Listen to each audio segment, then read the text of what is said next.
In an age where truth was often forbidden, one man saw freedom not as an act of rebellion, but as a journey into understanding.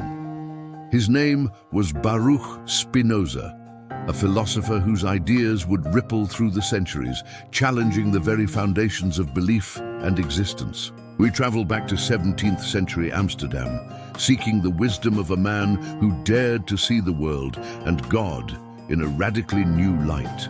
Master Spinoza, your philosophy is profound.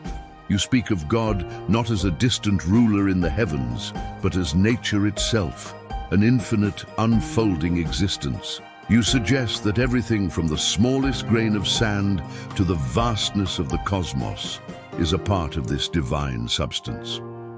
If this is true, if everything is determined by the unchangeable laws of nature, then what place is left for human will?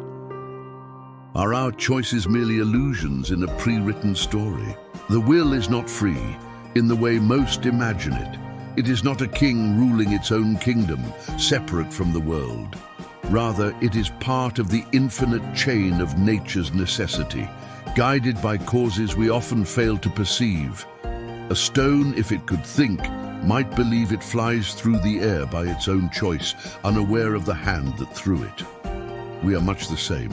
But here is where true freedom lies, not in breaking the chain, for that is impossible, but in understanding it. When we see our place within this grand, interconnected whole, when we grasp the reasons behind our desires and actions, we are liberated from the turmoil of passion and ignorance. We are free in the only way that truly matters, through reason and clarity. To Spinoza, freedom was not an escape from reality. It was the courage to see it as it truly is, and to love it anyway.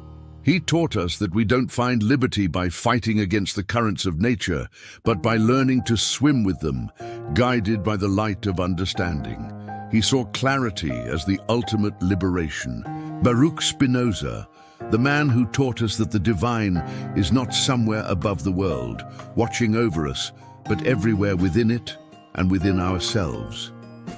His legacy reminds us that the greatest freedom we can ever achieve is the freedom of a mind that understands.